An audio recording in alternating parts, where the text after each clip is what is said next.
नमस्कार। तो बच्चों, आज हम जो पाठ पढ़ने वाले हैं वो है एक कविता। और कविता के जो कवि हैं उनका नाम है भवानी प्रसाद मिश्र।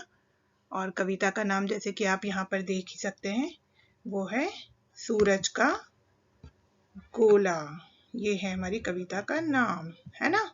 ये सूरज का गोला। अब इस कविता में भवानी प्रसाद मिश्र जी हमें सूरज का हमारे जीवन में क्या महत्व है इसके बारे में बता रहे हैं, कहीं ना कहीं, कि सूरज हमारे लिए क्यों इतना महत्वपूर्ण है। और दूसरी जो चीज है कि प्रकृति जो है हमारे जीवन में क्या मायने रखती है। सूरज के उदय होने के साथ ही हमारे जीवन के जो दैनिक हम जो कार्य करते हैं उसी की आधार पर हम लोग चलते हैं। तो देखते हैं इस कविता में भवानी प्रसाद मिश्र जी हमें क्या कहना चाह रहे हैं। कविता शुरू करने के पहले हम लोग जो कविता में कुछ शब्द आएंगे कठिन, उनके अर्थ पर एक बार नजर डाल लेते हैं, उन पर एक दृष्टि डाल लेते हैं। सूरज का अर्थ तो जैसे आप सब जानते ही हैं, सूरज को आप रोज देखते ही हैं। सूरज का अर्थ उसको और हम क्या कहते हैं, सूर्य भी कहते हैं, रवि भी कहते हैं, आदित्य भी कहते हैं। ऐसे ही आसमान, आकाश, जहाँ पे आप देखते हैं कि पंछी उड़ते हुए आपको दिखते हैं, वो जो हमारे ऊपर जो भी हमें दिख रहा है वो आसमान है। प्रकृति में जो भी दिख रहा है ना। घर के ऊपर तो आप कहेंगे कि छत है मैम, नहीं, मैं प्रकृति की बात कर रही हूँ। जब आप जाते हैं, बाहर निकलते हैं, तो वो है आसमान, आकाश। अंधेरा, रात्रि के समय कैसे हमें चारों तरफ अंधेरा दिखता है, कोई रोशनी नहीं होती, तो अंधेरा को और क्या कहा जाता है, अंधकार। ऐसे इसमें एक शब्द आया है पट। पट मतलब दरवाजा, डोर। जो आप दरवाजा बोलते हैं जिसको, उसी को एक और शब्द कहा जाता है पट। पंछी मतलब पक्षी, बर्ड्स जो उड़ते हैं उनको हम कहते हैं पंछी। अगवानी मतलब आगे बढ़कर किसी का स्वागत करना। अग मतलब आगे और वाणी मतलब उनका स्वागत करते हुए उनको लेकर आना। अगवानी मतलब स्वागत करना। जैसे आपके कोई फंक्शन होता है स्कूल में, तो आप मुख्य अतिथि जो आते हैं, चीफ गेस्ट, उनका स्वागत करते हैं। घर में कोई मेहमान आता है तो हम उनका स्वागत करते हैं, है ना। वेलकम करना, अगवानी, स्वागत करना। किरणें मतलब रश्मि। और एक और शब्द इसका है प्रकाश रेखाएं। प्रकाश मतलब रोशनी। तो सूरज की जो रोशनी हमारे पास जिस माध्यम से पहुंचती है, सूरज की जो किरणें, आप ड्राइंग में भी बनाते होंगे ना, सूरज का जो गोला है, फिर उसके चारों तरफ आप जो किरणें बनाते हैं उसको कहते हैं प्रकाश रेखाएं या किरणें। टेरे, टेरे मतलब किसी को बुलाना या बुलाए जाने पर किसी को भी आवाज देना, बुलाना। कलियां, फूल का अविकसित रूप, मतलब जो आप फूल से पहले जो होता है, बर्ड जिसको आप बोलते हैं इंग्लिश में, तो उसको हम कहते हैं कली या कलियां। तो अब हम पढ़ते हैं कविता, और फिर कविता में क्या अर्थ है दोनों हम साथ साथ करते जाएंगे। तो मैं कविता पढ़नी शुरू करती हूँ पहले। सूरज का गोला इसके पहले ही कि निकलता चुपके से बोला, हमसे, तुमसे, इससे, उससे, कितनी चीजों से, चिड़ियों से, पत्तों से, फूल फलों के बीजों से, मेरे साथ साथ सब निकलो घने अंधेरे से, कब जागोगे अगर न जागे मेरे टेरे से। यहाँ पे क्या कहना चाह रहे हैं कवि, कि जैसे सूरज जो है वो हमसे बात करता है निकलने के पहले ही। देखिए, जब सूरज जब निकलता है उसके पहले ही हमें, सूरज जब जैसे हमें दिखने शुरू होने के पहले ही उसकी रोशनी हमें दिखने लग जाती है ना। तो वो निकलने से पहले ही हमसे बात करने लग जाता है अपनी रोशनी के माध्यम से, है ना, रोशनी के को फैला के।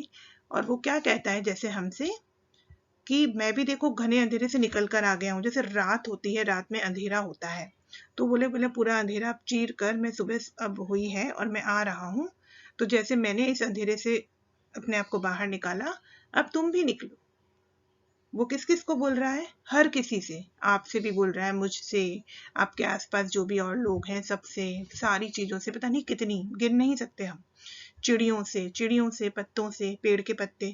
अब देखिए कि आप जब साइंस पढ़ते हैं, विज्ञान पढ़ते हैं, तो आप को ये पता होगा कि जो हमारे लिए जो फूड बनता है, या जो पेड़ पौधे जो अपना जो ग्रोइंग जो उनकी होती है, फूड जो बनाते हैं, जो खाना वो बनाते हैं, तो उनमें पत्तों का बहुत बड़ा रोल है ना। पत्तों में जो क्लोरोफिल है उसकी मदद से वो लोग खाना अपना बनाते हैं।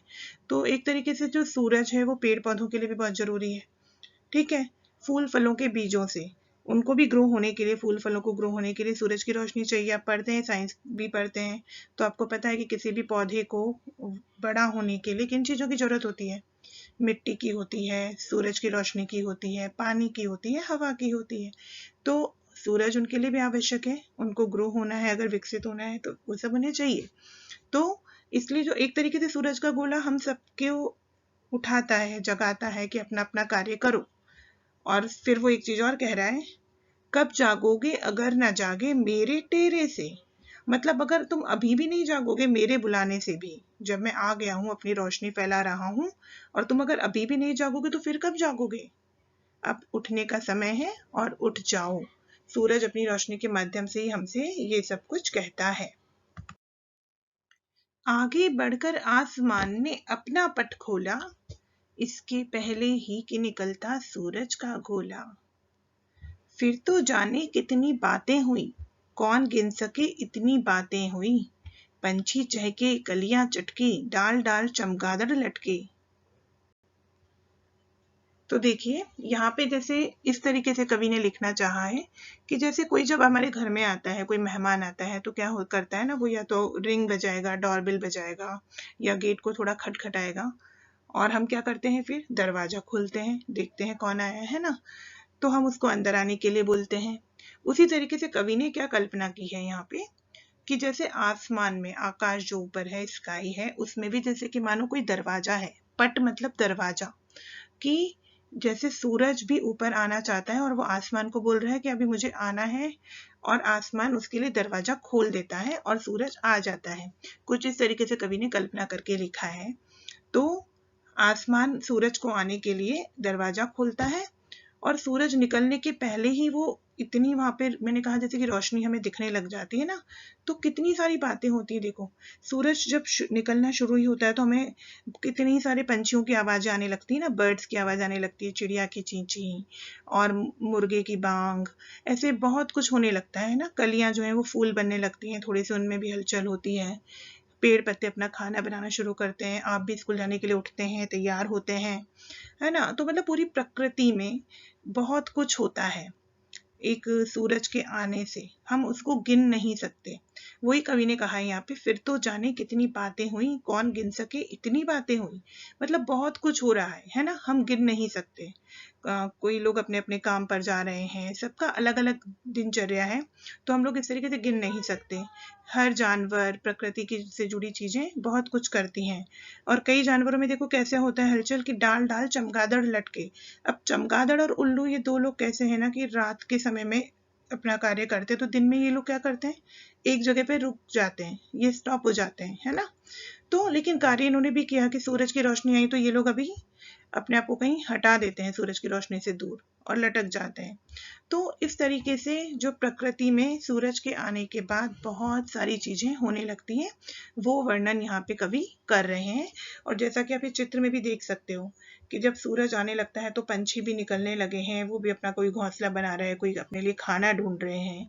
उनकी आवाज, उनको वो माहौल जो है एनर्जी वाला उनको लगता है, उसमें बहुत ऊर्जा उनको लगती है, तो वो भी खुशी में उनकी आवाजें भी निकलने लगती हैं। तो इस तरीके का जो पूरा वर्णन है वो कवि ने यहाँ पर किया है। जैसा कि कवि ने अभी शुरू में हमें प्रकृति का वर्णन करके बताया था कि क्या क्या होता है।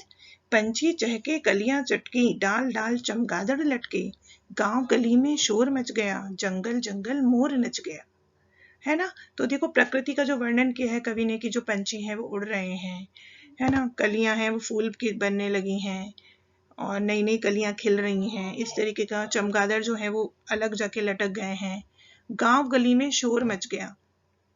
अभी जब हम लोग उठते हैं तो क्या होता है कि हम लोग भी अपना कार्य शुरू करते हैं, कोई कुछ बोलता है, कोई कुछ बोलता है, तो उन सारी आवाजों को कवि ने यहाँ पे शोर कहा है ना।